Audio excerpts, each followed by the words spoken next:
Welcome to Rooting for You, a seasonal gardening podcast for non-experts. I'm Tess, and I know nothing. And I'm Alyce, and I know some things. Each week we'll chat about one gardening topic and then discuss the effort-reward payoff by asking, is the juice worth the squeeze? Just a heads up, there might be a bit of swearing in this episode. You've been warned. In our Planting a Seed episode, part 1, Alyce introduced the two different methods from planting from seed, the direct sow and the container grow, and the pros and cons of each method. If you missed that episode, flick back, but now we're getting into the nitty-gritty of how each planting method actually works. So where do you want to start? The direct sow or the container grow? Well, actually, first I want to start with something that may seem obvious to some, but that is for us to get success growing these seeds, whether it be the old direct sow or container grow, we need to be growing the right seed at the right time. Because the surest way to balls this up is to try and grow something that is not right to be grown at that point in time. So I'm talking if you try and grow a chili seed in your back garden or even in a greenhouse in the middle of winter down here in frosty Victoria, you are doomed for failure. Mm-hmm. So first thing we need to do is just make sure that the seed we're going to grow is appropriate for the time of year and the location we're at. So at the moment, because it's the end of winter, the thing that most people are going to be thinking about growing is tomatoes. You know how I feel about tomatoes, crack for gardeners. So, this is the time to get your tomato started, or at least start thinking about it, probably in the next couple of weeks. Okay. Would be when you would grow that. On the seed packet, it will usually say the time of year for planting, and that might be early spring, late winter, midsummer, that kind of thing. So have a look at the packet and just get an idea of when you should be planting it and make sure it's appropriate. Yeah, as I said, if it's too cold, 100%, actually even too hot, depending on the seed, 100% guarantee it will not germinate. So we do the right thing at the right time. We're setting ourselves up for success. So, as you say, the direct sow or the container grow. Let's talk about the direct sow because it's easier. Okay. We can just ease you into it. Yes. So, the first thing you need to do is prepare your soil. Surprise, surprise. Alyce wants you to enrich your soil with compost or shit. We love this. And now we know how to do it. And if you don't know how to do it, you have to go back and listen to our, which episode probably was it? Maybe the Introduction to Autumn. I think it was every second episode we ever recorded. So add your enrichments in, but importantly, not just add your enrichments, but I really want you to break up that soil. So sometimes your soil might clump together or you've got big clods of it. You're thinking about a tiny seed that you're expecting to push its way up through that soil. You need it to be quite loose. So break up that topsoil. How do you actually do that? With your hands, with a little rake, with a pitchfork. I think for the most part, I just use my hands. Yeah, right. And just kind of shuffle it around and even just, I'm doing some hand action that you guys can't see, but yeah, the hand action of when you're washing your hands under water. Yeah, exactly. You're washing your hands, but instead of water, you're using soil. How about that? Got it. Good. The next thing you can do is water it. I don't want you to soak it. We don't need to drown it here, but I would just like it to be moist before the seed goes in. Easy. The next thing you're going to do is put your seed in a hole. But the question is, how deep are you planting that seed? I actually have mentioned this once on the podcast. Tess, can you remember? Is it 3 centimetres down? No. I'm going to cut that bit out. Well, it actually depends on the seed you're planting. So potentially for a bean, you might be 3 centimetres deep, but for anything else, that's actually going to be too deep. Ah, okay. The rule of thumb is 2 to 3 times as deep as the diameter of the seed. Okay. So if your seed is tiny, that hole is going to be tiny. So, probably the kind of minimum hole size is half a centimetre. Okay. So that is very shallow. Now, the old packet of seeds will tell you how deep, always. Okay. I mean, if they're not worth their crust. So that's a key thing. But yeah, rule of thumb, big seed, big hole, small seed, small hole. I promise you, in my entire life as a gardener, I have never got my ruler out and actually measured this. So I really don't want anyone thinking it has to be that precise. Yep. It's the vibe. It's the vibe. And as I've said a million times, nature's been growing stuff from seed and they're not getting their ruler out. So don't stress about it. Having said that, if you get something like a poppy seed and you plant it 3 centimeters down, I think it's going to really struggle. So, set yourself up for success. Think about it, but just don't get too caught up in it. It's fine. And are we doing, when we spoke about, I think it was in our lettuce or salad greens episode, some seeds we just sprinkled around a little bit, and some seeds I imagine you're going to do 1 seed per hole and be more precise about it. Like, for example, if you're growing a pumpkin, you're not just flinging them around. Is that just like imagine what the end product is and go off that vibe? Exactly. And probably the rule of thumb on that would be and again, the seed packet will tell you how far away to plant everything. And for a radish, that might be 5 centimeters. For a pumpkin, that might be 2 meters. So I would say anything larger than a spacing of 5 centimeters, I'm probably going to meticulously plant individuals, or maybe 10 centimeters. 10 centimeters, I'm going to actually give a hole for each one. Anything less than 10 centimeters, I'll do the scatter approach, the scatter and rake approach. But I think the things that are coming to mind for the scatter and rake are rocket, lettuce, radish, mustard. Probably most other things are going to be more uniformly sown. Okay. But you're totally right. Like, think about the end result, and you don't want your pumpkins just willy-nilly around the patch. That's going to be a friggin' disaster. So, the small seeds, the small crops, you can use the scatter, and for the rest of them, we're going to give them a hole each. So, if they're really close together, though, maybe like 15 centimeters or 10 centimeters, what you can do is create like a trench. Oh, yeah, okay. So just dig or kind of, ruffle the soil to make a trench along, like something like carrots or beetroot you'd usually grow in this like trench idea. And then you kind of add your seeds and drop 1 in every 10 centimeters or whatever it is, and then like cover the trench up. If it's something like a zucchini that you might be planting 70 centimeters apart, I'm just going to make an individual hole where I want each zucchini. Okay. When we say make a hole, usually I just use my finger, but you can use what's called a dibber, which if anyone's seen, you're going to know why I'm struggling to describe this. It's very phallic shaped. It's like a wooden carrot. Yeah, that's a nicer way to put it. It's a much nicer way than where your mind was going. Yeah, you take your wooden carrot, and that is quite handy for making bigger holes, and it usually has like measurements on it, so like centimeter measurements or something, so you can kind of get a bit of a vibe of how deep of a hole you're making. So this might actually surprise you, but in each hole, we actually may put 2 or 3 or 1 seed in. It's not necessarily a 1-for-1 ratio we've got going. I'm worried that we're going to get 2 big pumpkin plants now from the same hole. I can see exactly why you would think that.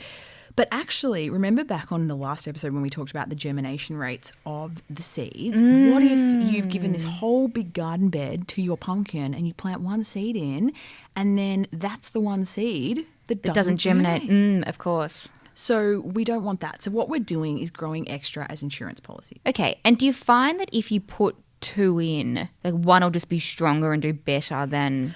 Well, the other thing that we're also insuring against is not just poor germination, but that, one of them will be a non-starter effectively. Okay. So they can grow, they might germinate and sprout, but they may never be as strong of a plant as a different seed. Because seeds are not all identical. There are stronger ones and weaker ones. And like good people, good plant breeders and that kind of thing will only take the seeds from the strong ones to kind of further the generations. But, effectively, they're not all going to be equal. So what you do is you put 2 in 1 hole, and then the one that's weaker, which you'll just be able to see by it being slower or smaller, you kill it. Ah, okie dokie. Isn't that harsh? It's a bit harsh. I feel really sad doing it. It's cutthroat in the garden. Well, it is. And you are benefiting the pumpkin species by, or, the seed, whatever plant species it is, by like continuing with the best ones. So if something like, if you're growing, I don't know, like heaps of things really close together, like a row of carrots, I mean, you'd put in a few extra, factoring in that not all of them are going to come out. Something like radish or rocket, you might just be a bit more heavy-handed than you would be otherwise, factoring that some might come out. And then, with things like the bigger crops, your pumpkins, your zucchinis, but even smaller things like your cucumbers, your kale, I would still almost always put 2 seeds in. Just to really make sure. Especially, and actually, this is probably another benefit of container growing, is that in a container growing, you might have a tray that has 8 seeds in it, and then 7 of them germinate and one of them's a bit shit, so we get rid of him, and then those 6 get planted out. So then we've kind of got rid of the non-starters before they've hit the garden bed, so then you can make sure the ones in the garden bed are really strong and they're perfectly spaced. When we're growing direct, there is a risk that we're gonna get poor seeds in the garden. So if I was growing in a container, I wouldn't feel the need to double up every hole, but when I'm planting direct, I do. Yeah. Okay, got it. Yeah, okay. So we've put our seeds in, or our seed or our seeds. We then cover over the soil. You don't need to like stamp it down at this point, but you do need to water it in. Mm-hmm. So, but we want a light watering. A delicate spray. A delicate spray for multiple reasons. One, we don't want to drown the seed, and then you can actually I don't know what the term is, but I mean, who cares what the term is? But you're basically waterlogging the seed, and that's going to prevent stunt its growth. I don't think we're going to most people aren't going to get to that stage, but it's possible. The other thing is, especially with a small seed, if you water the crap out of that, you could just wash your seed away. You wash it down too deep. Exactly. So we want to water it so we do not disturb the seed or the soil. That's the two things. If your soil is moving from your watering, you have overdone it. Mm-hmm. Now you've done that, it's done. It's very easy. In fact, it's actually a lot easier than planting a seedling, just planting the seed. And are we doing lots of watering in the early stage of its life? We need to keep it moist. Okay. That is essential. Again, I don't want you to drown the thing, but if a seed is dried out for any period of time, it will never succeed as a plant. That's a guaranteed certainty.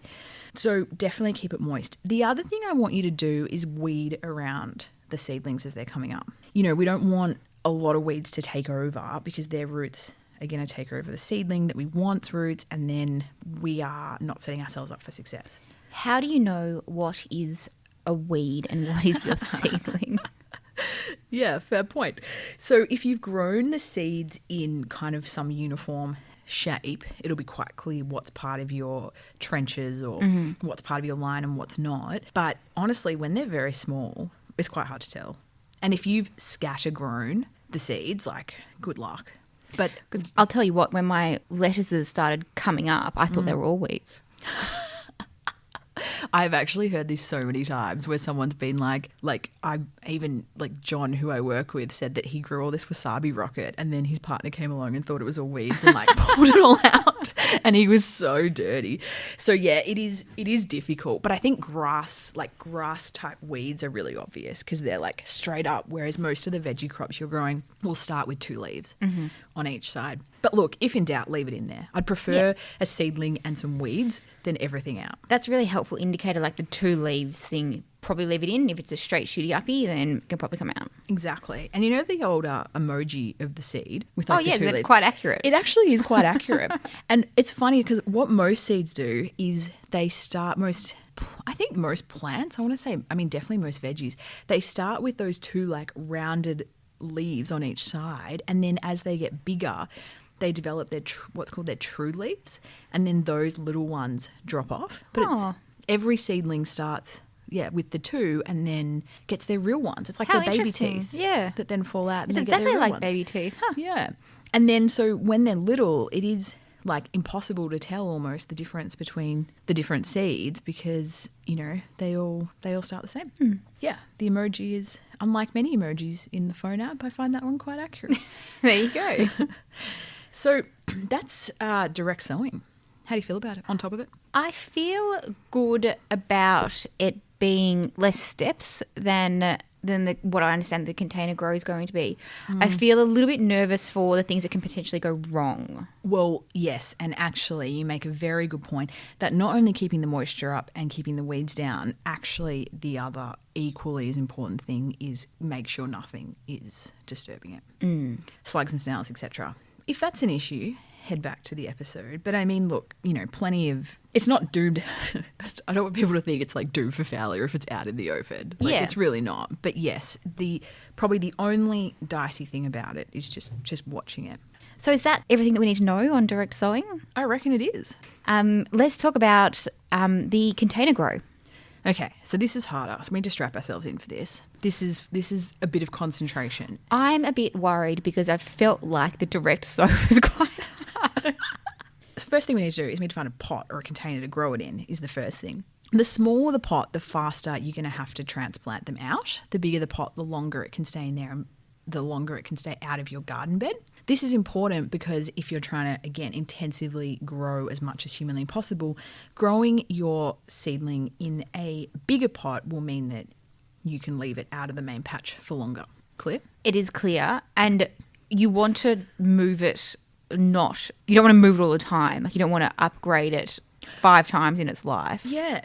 Interesting you say that because you actually can. Like if you want to be my guest, I just hate doing it. Yeah, right. Okay. So I'm only doing it once. Like once is enough. Okay. But definitely plenty of people will grow in a small tray 8 seedlings, pot them up into bigger pots. Maybe they might do it twice, max 3 times, and then it goes in the garden. I don't want anyone thinking though that this is the pot you're actually going to grow the plant in. Like this is not.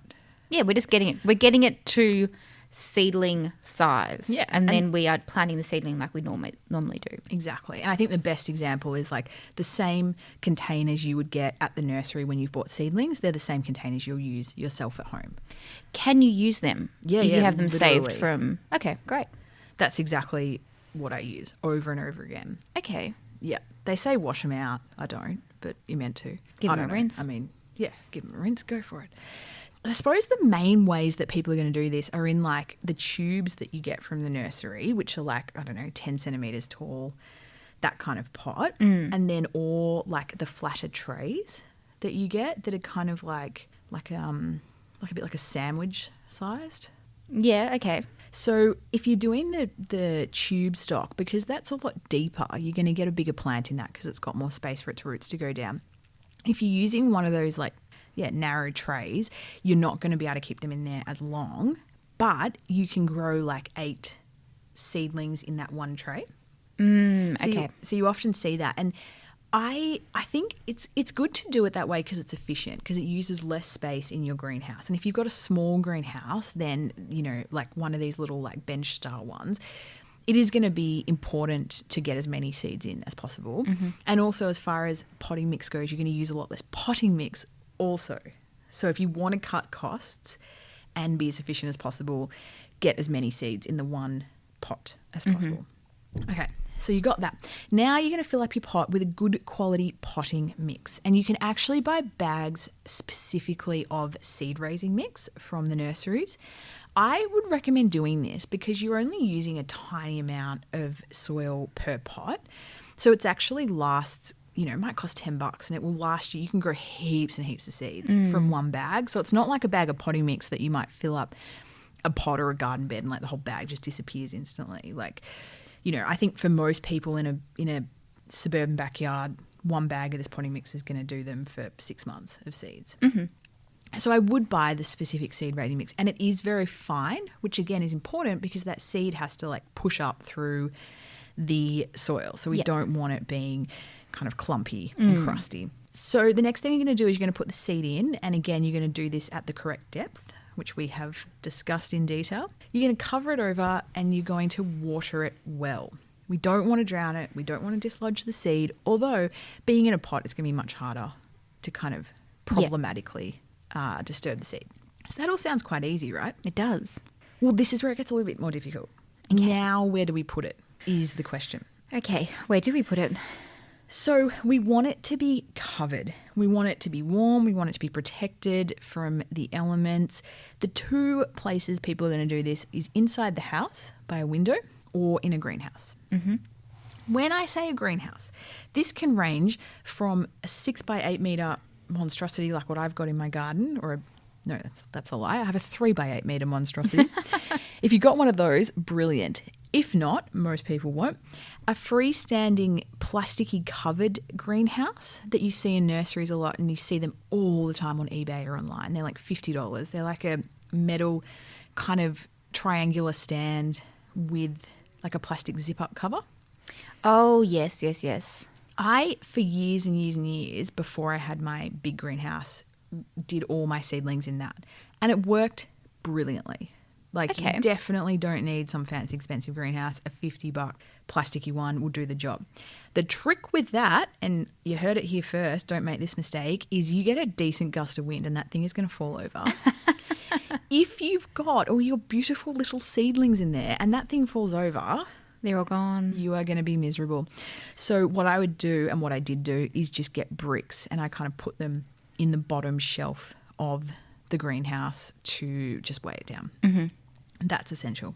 Your third option, and probably for someone with your size garden, Tess, this is going to be all you need, is one of the mini greenhouses that you can buy from garden supply stores. There's one in our competition winner pack at the moment.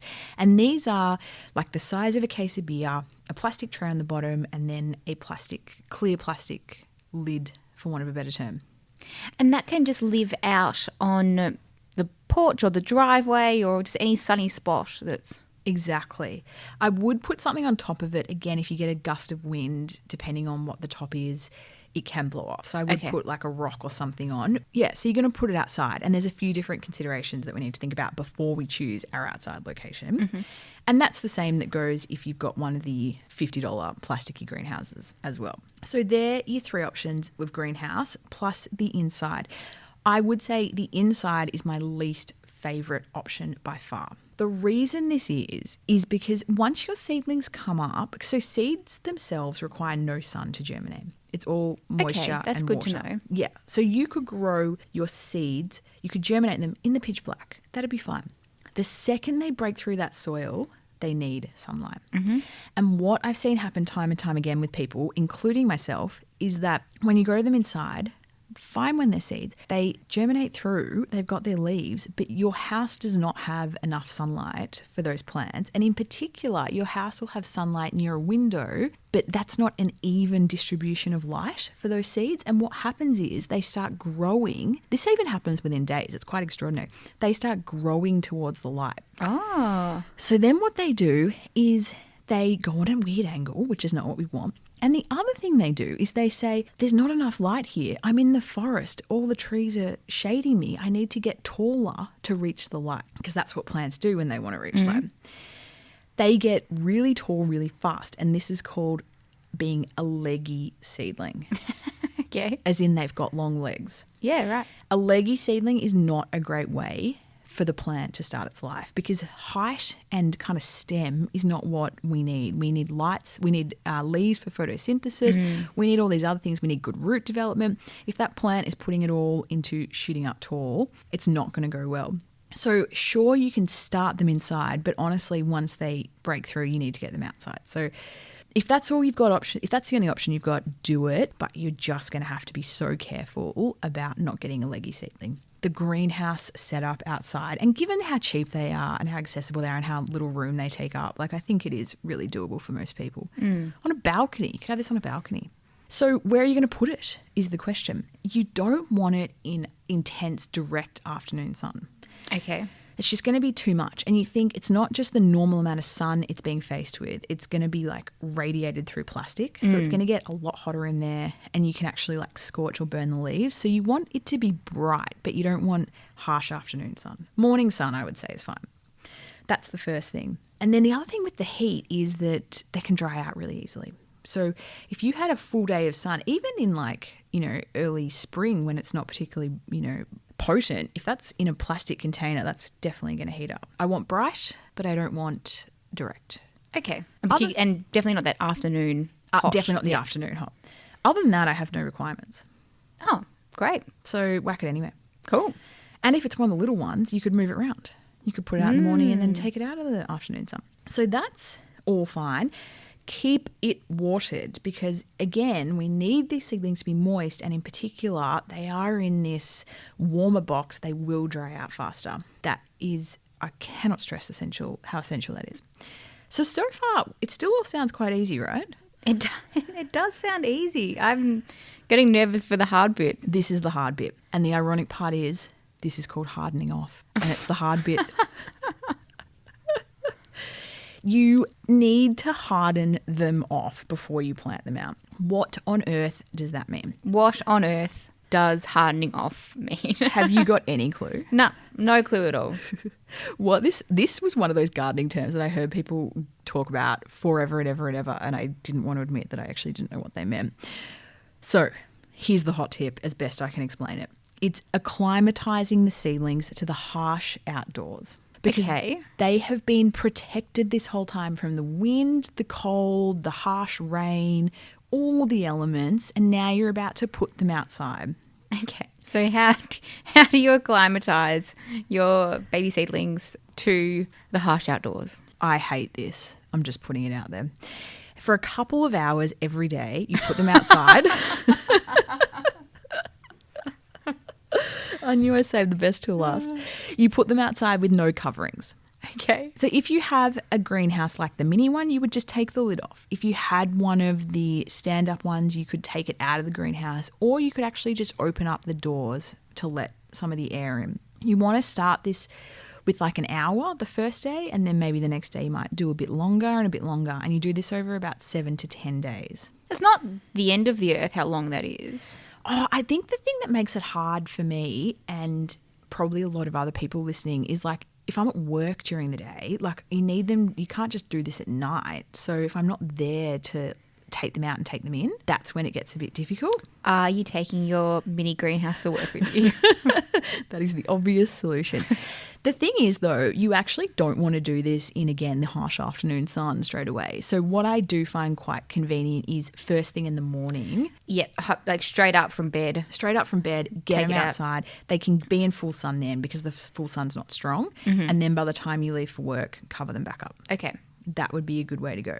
So you just want to strengthen them up. And you might actually notice, like the first time you do this, they like wilt and you'll be like, oh my God, what's happened? Then you just put the cover back on. They'll come back to life. They'll be fine. They'll regenerate. They'll be stronger. And the next time they have their cover off, they won't react that way. How do you know when it's time to start the hardening off? Yes.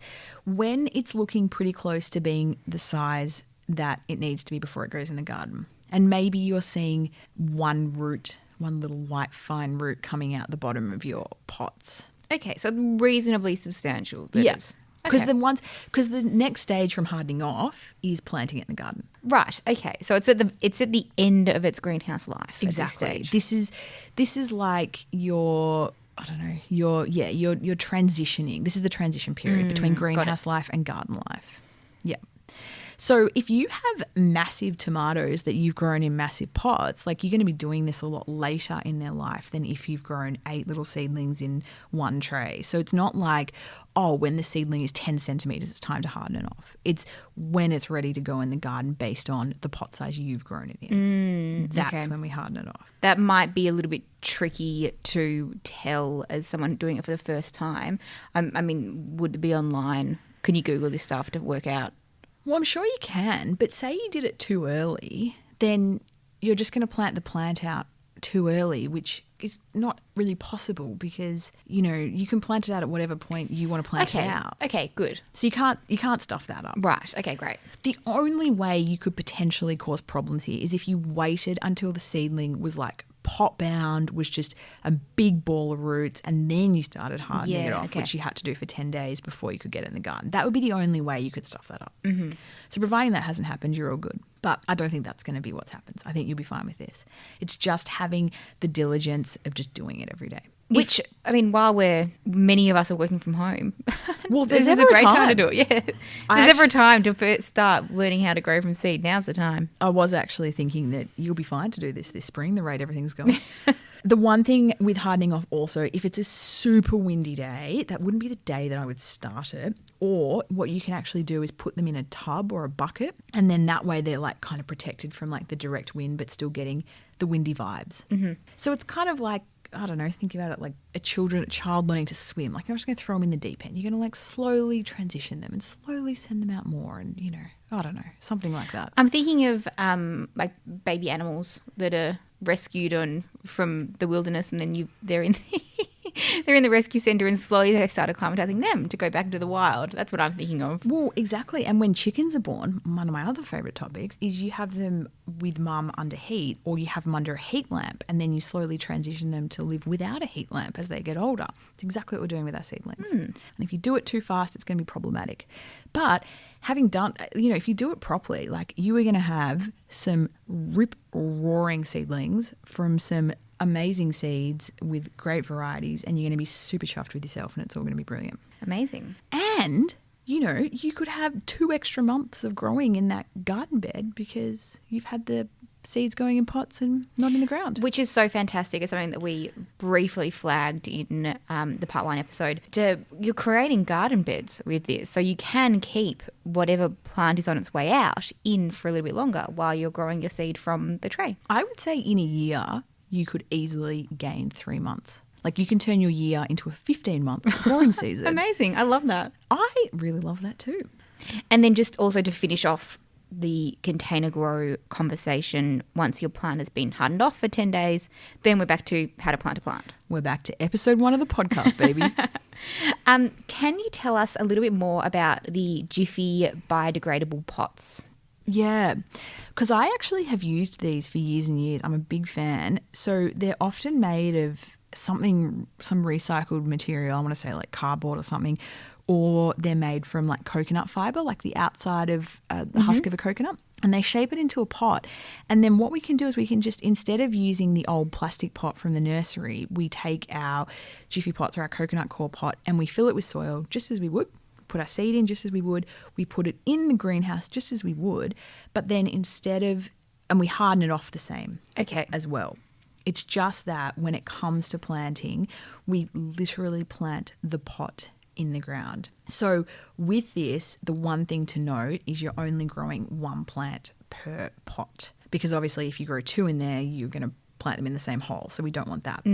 My pick would be for things like pumpkins, watermelons, cantaloupe, zucchini. These plants you're not going to grow many of because they're huge and they give you so much. So, you know, it's not like we need 100 Jiffy pots here. We might need 10. I would grow 2 seeds in each of these. I would choose the strongest one and kill the other one. And I would plant out in these because these plants really hate being transplanted, but they also really benefit from a longer growing season. Okay. So they're a brilliant one to start off under your greenhouse and then plant out later. And as I said, because you're only planting 4 or 5 of them, super economical to do this way. And you can get them in different sizes, quite small to quite large. So I prefer the large ones because I think if I'm going to bother to container grow, I might as well get more bang for my buck and container grow for longer. So what I'd say the largest ones you can get is like a teacup. Okay.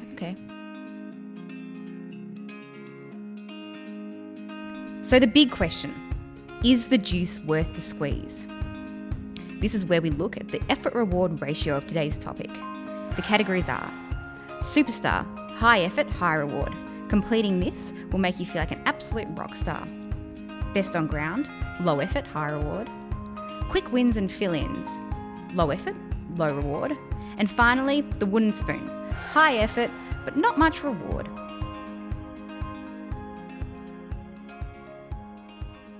So we have been talking about pros and cons of each method throughout the episode, but let's just get interested in your thoughts, Squeezy Juice Matrix, on growing from seed.